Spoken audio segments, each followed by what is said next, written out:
Hello and welcome back to Legend of Zelda: A Link Between Worlds here in the Hidden Triforce. We are inside of the Desert Palace and we're going to have ourselves a fun little adventure in this hellhole of a dungeon. It's not too hard, but it's definitely one of the more interesting and convoluted dungeons in the game. Getting things started off here quickly, and I'm already getting myself lost. So what you need to do is use the sand rod. I wasn't really quite lost. I was trying to get my way up there, see if there's anything on the sides. There's probably another way to get to them, and I just was trying to jump the gun a little bit too quickly to get over there. Anyways, the sand rod is going to be used a lot in this episode. And as you can see, it serves a lot of purposes. You can walk on it to get across sand, or you can actually create barriers or walls of the sorts that allow you to traverse to new areas by clinging to it with your wall merging ability. So we're going to be doing a lot of things like that, and what we're going to do now is just go ahead and head on through the next door by using that ability that I just spoke about right there. This dungeon is, well, like most desert themed dungeons in the Zelda series, there's a lot of mummies or gibdos, and there's a lot of ropes, and got some rats. So we're going to be dealing with a lot of that throughout this episode. This dungeon is also home to one of the more creative bosses in the game, and definitely one of the more challenging bosses in this game. So we'll get to that when we get to that at that point in about 30 minutes from now, actually. So this is actually one of the longer dungeons as well, clocking in at about 30 minutes. Granted, I get a little bit mixed up here and there, but I don't get overly lost or anything. So what we're going to try and do here is get all of these. And I might actually need to take another route, so it looks like that's not going to be enough. So I'm going to come over here and then go in between them all, so I can hit them all at once, because it looks like there's more than I was expecting there. Maybe there's 4 of them. So we're going to just try and get in between them and do the standard spin attack. Now I had a person in my last episode let me know that I am terrible at Zelda games, which was fun. He watched my last episode and didn't like how I handled one of the areas and how I progressed, and left me a comment on Facebook letting me know how bad I am. And when I told him that it's easy to make judgments on the other side just watching my video, he continued to be rude to me. So blocked him. Not the best Zelda player, especially since I had the mantra of just kind of speeding through things. I definitely just kind of rush through and try to get things over as quickly as possible. Oftentimes I'll run past enemies, or I'll just be quick to kind of run past things that I should not be overlooking. But let's say saying that I am just terrible is a gross exaggeration, seeing as I beat this entire game without a single game over. And yeah, if I even die at a Zelda game, that's generally saying something. And I own a Zelda site, and I have beaten all of them, etc. So if you have rude comments that are completely off base and you're just trying to troll me, please keep that to yourself. That's the moral of what I'm trying to get to with that statement. So continuing onward, we're using the sand rod in a lot of creative ways, as I mentioned we would be. In this case, we've got these 3 gargoyle statues perfectly in place, and there's a lot of, well, it's kind of taken off of, the way I see this is we got some like mummy themes traps going on here. We got walls that are being hidden and moved outward, and we've got spiked traps, and we're back in the main room we were in earlier, but now we can go across. So we're definitely kind of getting somewhere. What's this guy do? New enemy that we haven't seen quite yet, and he hides in the sand, and you've got to track him down and get him to pop up. And he kind of reminds me of that cactus guy from the Mario Bros series. Don't really know what that guy's name is, but that's who he reminds me of. And I don't think there's any way to get that yet, but we're gonna take a look. Maybe there is. Let's see. The rocks are still in the way, and we can't pick those up, and we can't go behind anything at this time. So even though we just got that chest to appear, we're going to try and get that here at a later time because it's impossible for us to get to quite yet. So let's go ahead. Maybe we'll get the, I guess, one of the mitts where we can pick up heavier objects. That's probably going to be what we get in this dungeon. Come on, guy. Die. Just die already. So, Hyrule Warriors has had a bunch of news lately. Games coming out in August in Japan, so we can expect a release in the States and Europe probably not long after, if not at the same time. There's also been a little bit of a premise released to the game. Link is the newest member of Hyrule's army. And Princess Zelda is, of course, captured by a new foe. I'm not going to go into details about the new villain just because I want to try and keep that spoiler-free for you. But Impa is also the commander of the army, and she entrusts you with trying to rescue Princess Zelda.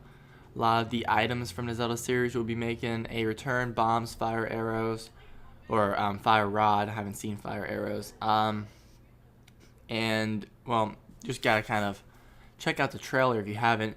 There's going to be several playable characters, and so far Impa and Link are the only two characters that have been confirmed to be playable, but there will be others that they've said there will be others, but they're kind of keeping quiet about it at the time.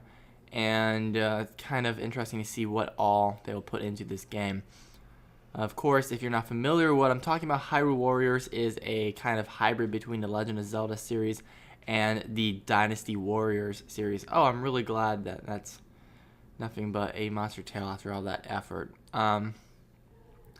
So yeah, got a cool new Zelda-themed game coming out, and that is just awesome. And we still can't do anything in here, so we're just going to take our newly acquired small key and just head back east for now. I was hoping maybe that sand went further down, allowing us to get that chest that we got earlier. So that's not the case. But we will get some more sand here, which is going to bury everything, put these mummies back in the ground, back in the dirt where they belong. And no, actually, they swam their way through that sand, just covering their head, and they're still going to be around to try and mess with us. So, also, as I've said, going to E3 here in less than a month. So definitely check out all the social profiles that the Hidden Triforce has, because we're going to have a lot of cool stuff at E3. We're going to be live there, live tweeting, live Facebooking, videos will be coming up, and of course news on the site at hiddentriforce.com. So we're going to have a ton of stuff, and there will be a lot of Zelda information for you guys. So if you guys are fans of the series, you should definitely be following the Hidden Triforce. No reason not to be. Anyways, let's go ahead and get this. Yep. Need to get down. These guys are surrounding me. Here we go. Let's go this way and try doing it that way. Hiding behind the sand on the wall. There we go. And now we have Titan's Mitt. And this is what I was talking about earlier. We're now able to lift heavier rocks.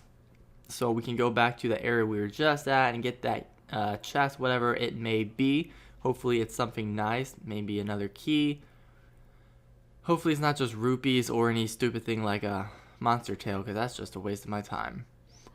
Let's head back up. And we can go on fall down. Let's head back up. Oh, we can get in here now. We need a key. So we're going to have to, it's probably going to be a key right up here. That would only make sense. There we go. And perfection. Let's see. Small key. Perfect. So now we can continue on where we're nearing about the third way checkpoint of this video. Got a really exciting boss here at the end I cannot wait to get to. Anyways, I just started playing 3D Dot Heroes not long ago. I got it for a birthday present. My birthday was beginning of May.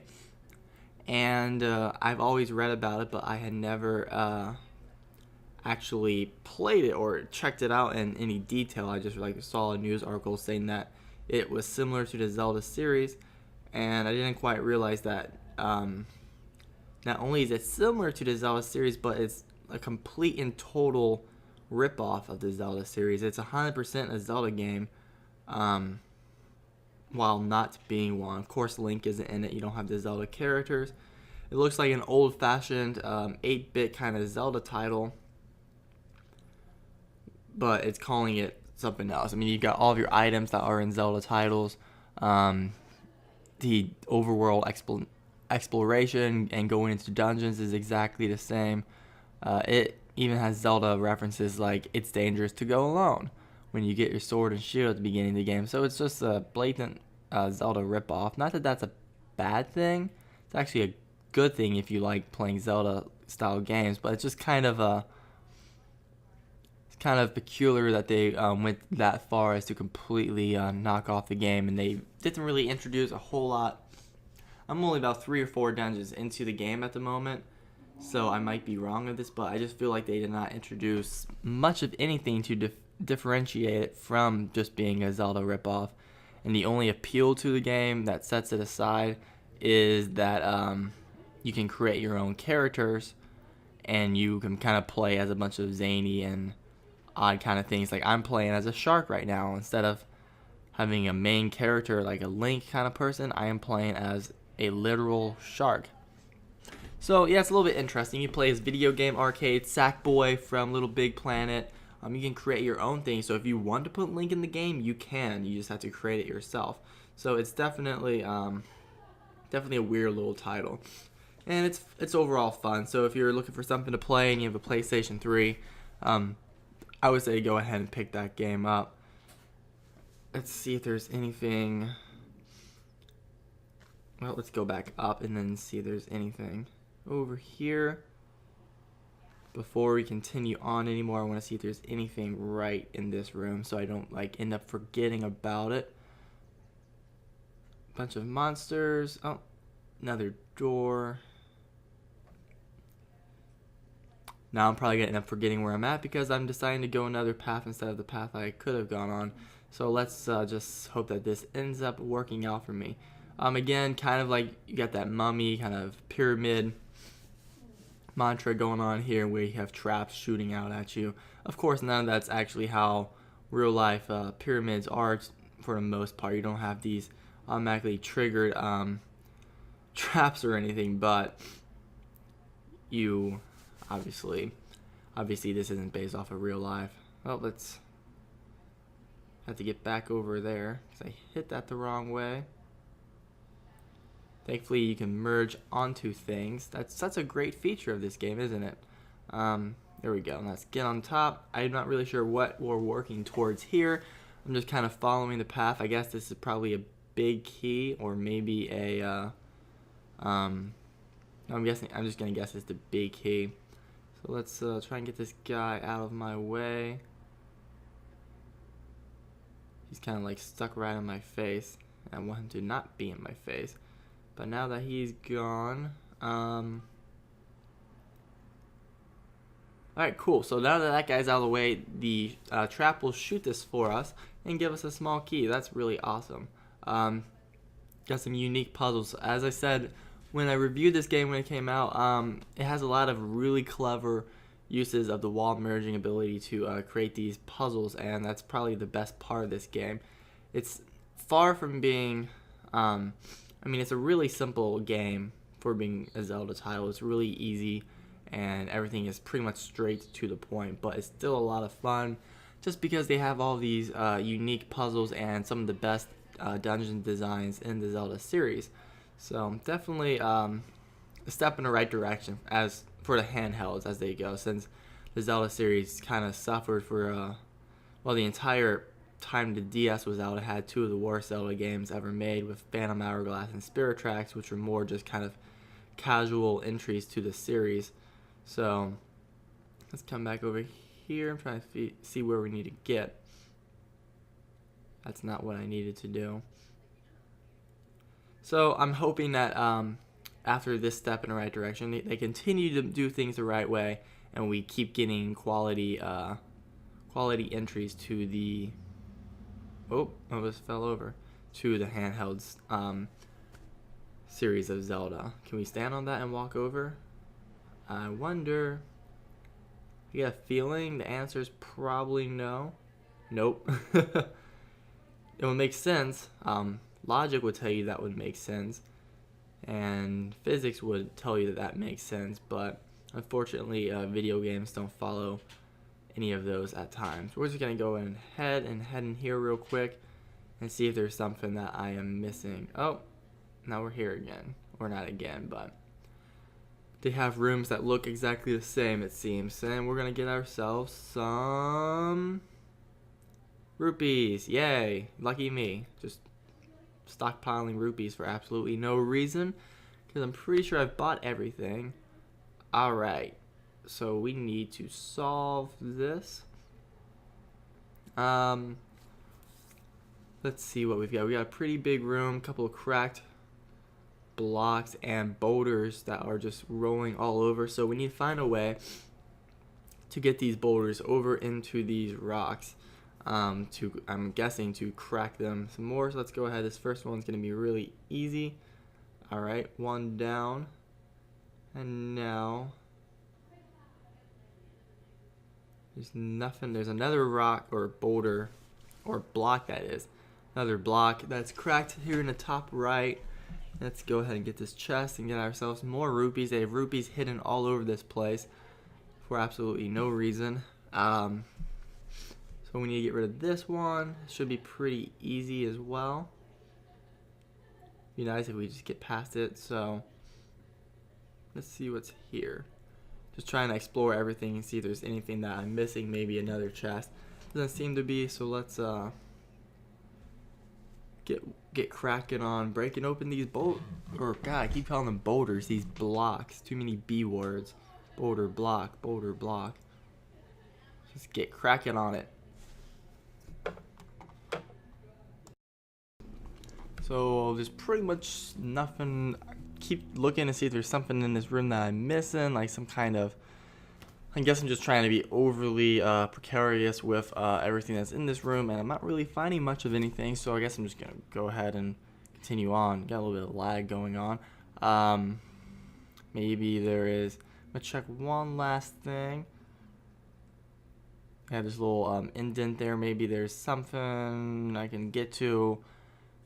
Just looking to see if there's some kind of rupees, master, or something that I might be missing. So I'm not really seeing anything, so I guess there's nothing more I can do. Ow, but get trucked by a boulder. Let's go ahead and get back over here, and we can get this thing busted open here in just a sec. Just gonna hump this a little bit. Okay, so let's go ahead, and I don't even know what my thinking is when I'm recording and I'm just like humping against that thing. That boulder still hit me. Oh, what a dick. Dick boulder. Dick move. So, alright, got those taken care of. Let's go ahead. Got one here. We're going to play a little game of get them up and then move them over, quickly run from area to area and keep this guy rolling. Don't want him to stop. And here we go. And that's going to get some sand coming out for me. I kind of don't feel like that cracked cube would have kept that much sand from flowing, especially with that having cracks in it. I feel like some sand should have been seeping through, but we've now got sand everywhere in this room, and a lot of the stuff that was here is now covered up. So probably should have stayed up there. So let's go ahead and get back elevated here. And we're going to use the sand rod to get our way over to that big chest, which is right here now. So easy. I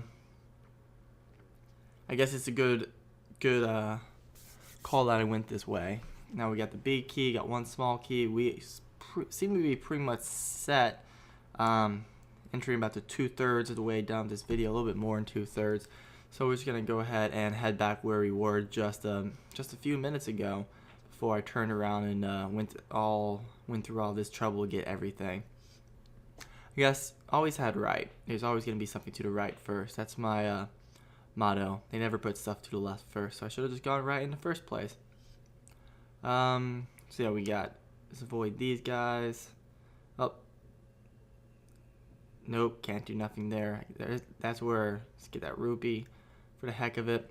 That's where I'm going to use the small key that we just got. So let's go ahead and get back up and use the sand rod to get our way across. Now, it's best you try and avoid those traps, but again, I'm more of a just run through and don't care about anything kind of guy.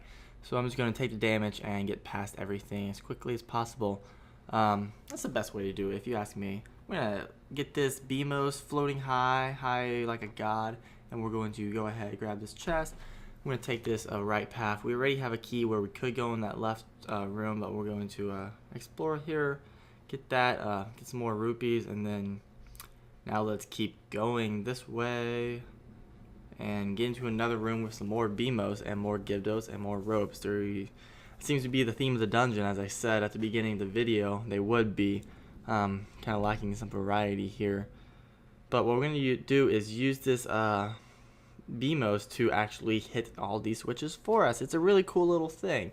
As I said, I love the puzzles in this game. They really get creative at times with some of this stuff. But for now, we're going to skip going down that open door and, well, let's go ahead and just see what's there first. I guess it would be easier to do this then continuing onward, because I want to make sure I get everything. And we're in a locked room with a couple of common P-hat enemies. Monster tail, heart. We're just going to have ourselves a little mini boss kind of scenario, even though it's not really a mini boss. This game doesn't particularly have a whole lot of, has a couple of things I would consider mini bosses, but most of them are just kind of monster battles like that. Where they crank up the intense music, act like things are going to get serious, but it's really not. So whatever. Let's go ahead. We got this another small key and a big key still, and we're almost done with this video. We got like 5 or so more minutes. This thing's going to hit all these switches for us in a cool little way, get us all elevated where we need to be, and we're really close to ending this dungeon here. I'm going to go ahead. I don't know if there's something cool in that room that we can do, but I'm just going to skip it. I'll just skip it. I don't know. There's some, like, if you press against the wall, if there's anything cool in there that we can acquire, but I'm just going to continue onward, take out all these enemies while I'm getting a chance. We need another small key, which we currently do not have, but there is the boss chamber, so we need to get our way over there. Looks like we have no choice but to go south for now. Kill this guy. These are some fast moving mummies. Thankfully this isn't a Resident Evil game where we would be screwed. Let's go ahead and get this re-elevated so we don't have this fall down on us. And I'm going to go ahead and do, oh, didn't quite make it. And that didn't quite work for me either. So let's go ahead and get back up. We have to go out, up, back down. Hopefully these guys have not spawned again, and what would you know it, they have. But I'm going to do a different route. Always, I don't know why you would ever stray from it. Just run past everything. It's easier. Otherwise, you get stuck dealing with nonsense, falling down, getting pushed off cliffs. When you just run past everything and pretend that you're awesome at this game. But, got a small key, and we need to raise some sand, it looks like. Got another area with some of these cracks. Let's go ahead. Whoops. Threw that a little bit too far, but it works. We got a little trap that's trying to get places that it can't get. So I'm just going to, well, that didn't work. I was going to try and just hold it up against everything, and hopefully that works. It's going to blow everything up. Looks like we got some rupees over there. For now, this guy's heavy. That didn't work, didn't throw it far enough. Thankfully, I have rented bombs. It's a lot easier than trying to use this guy. Made me drop it. I'm hoping I can just hold this and that it would blow up, but apparently that's not how it's going to work, even though that's not how it's going to work either. So we're going to actually have to raise this up. There we go. Much easier. I mean, the explosion radius actually should have been more than enough to hit that, but they chose otherwise. So let's get that going, float that up, and while that's blowing everything up, I'll grab these rupees that they're handing to me. Now I gotta find my way back out. some more rupees up there if you want them. And now that switch is activated, we can now use these, I guess, colored steps. I don't really know what they're called. Down here, the platforms that are colored. So let's go ahead, and there's got to be something else in this room. Here we go. Now we're able to get to this switch, which will allow all of the sand to plummet down onto our heads, and we're going to go face off against the boss now. Hopefully it doesn't take too long and isn't all that much work for me. Don't want myself a long, hard boss fight, because that's never any fun. So just hoping this guy will be easy. I don't really see the point of putting that rock there. I guess it was wanting us to lift it up and waste more of our time. So this fight is actually going to take us. We're going to go into some portals. Most of this dungeon, or all of this dungeon, has taken place in Hyrule, which is odd, or at least it's unique for this stage of the game, where the majority of the dungeons have been in Lorule. We were only in Lorule briefly to kind of get to the dungeon. But the boss fight itself takes place in Lorule. So mix things up a little bit. We got this guy here. We're going to be using a sand rod and sword for this fight. We need to get across to him. As you can see, there's a quick sand pit all around us, and we have to use our sand rod to create platforms as he quickly jettisons his way around, and we just have to, well, too slow there. Just try and get to him as quick as possible, and it's going to be irritating. I don't know if I can shoot him. Oh, it's going to shoot the wrong way. Oh, I think I got one hit on him. Almost fell in there. So, but yeah, for the most part, sword. A lot of this, I mean, you can definitely, I don't want to say a lot of this is luck, but if you kind of just wait for him to get in an easy position place for you, it will be easier for you. Then I'm going to fall. No. Oh, see, that's completely random and luck-based, because he just happens to spawn on the platform that I'm at. You can wait for him to come to you, or you can chase him down. Chasing him down definitely is harder and will risk you taking damage and falling off into the sand and hurting yourself, but it's a lot faster. So if you have some health, maybe a potion or a fairy or two, definitely just hunt him down. But he's getting mad. He's in crazy mutant multi-eye mode, which is always a good sign in the Zelda series when people get like that. He's got this cool little, I don't know if that will freeze you. Kind of looks like something that would freeze you. Like a Medusa or whatever.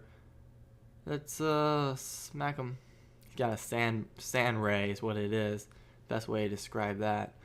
I guess that means we're doing something right, because he's getting more fear, so we definitely got to be close to the end of this guy. Let's say another couple swacks at him and we'll be done. I just made the word swack, like swagger and smack at the same time. Once he's kind of cycled past us, we hit him. Again, I love the Zelda series, but I wish that there was a little bit less scripting to the bosses where they would react to what you're doing. If he sees that his attack went right past me and I'm standing right in his face, I feel like he should cycle back around and actually hit me, instead of continuing to just cycle in a circle when obviously I'm not in any of those directions as I fall off. So let's go ahead. I've got a decent amount of health. I might just try and tank him down and hope that works out for the best. I was hoping I could stick to that wall, but doesn't seem to be the case.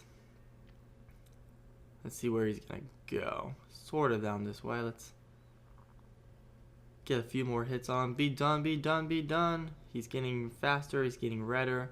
Cannot stick to that wall. Doesn't even make sense why. So selective what he wants to stick to. Ouch. And then he smacked me. But I smacked him back. So we're all good. We're even. Let's get real close. Please die. I'm going to just try and run from him now. Guess I need more than just a few swacks on. I'm going to need a little bit more, though it should be maybe one or two more series of hits, I'm hoping. Let's go ahead. What the hell? Rebuild this so I can just get some damage done. Only got a couple hits off on him because it didn't make the first sand dune or whatever it is pile for some reason. Okay, this is getting really repetitive and tiresome at this point. So maybe one more series, since the first series I tried and my one more series of 2 didn't quite get the full potential accomplished. So let's hope that one more set of hits on this guy. Oh, this was an easy one too. He came right below me. Die. Nope. Still not dead. Taking forever. So this guy takes a lot of damage. If you have a powered up Master Sword, obviously it will take less, but I have not returned to the blacksmith with any of my ore yet. And I don't think I even have enough ore, so it's not going to do anything anyways. But if you just have your starter sword like I do, it's just going to take a while. As you can see, I mean, I've done a lot of damage to him. It just takes time. Please die already. Please die already. And I'm now in, well, at least it spawns me right there, so I can get a few more hits on him. Spawns me right behind his sand ray. I'm getting a lot of hits on him right there. That was a ton of hits. Now this thing is getting ready to fall from beneath me, so I wonder if it's going to fall or if it's going to drain before anything happens, but I'm getting ready to fall into this quicksand. That's going to end this guy. Thankfully, the sand that I'm standing on has just decided to freeze in time. And I am now safe. Everything is safe. So we freed another sage, got another heart container, beat another boss, another dungeon, and we're just about done. The sage of this dungeon is the witch that we saw earlier in the game. That's kind of a weird thing. She happens to be a sage. So, guess we have one more to go after this, and then we are all set and ready to take on Yuga. So that will be fun. So stay tuned for the next episode as I proceed onward in my quest to save Princess Zelda, save Hyrule, save Lorule, save everything at once. Subscribe, like, comment, feedback, all that jazz. And I will see you guys in the next video. Bye.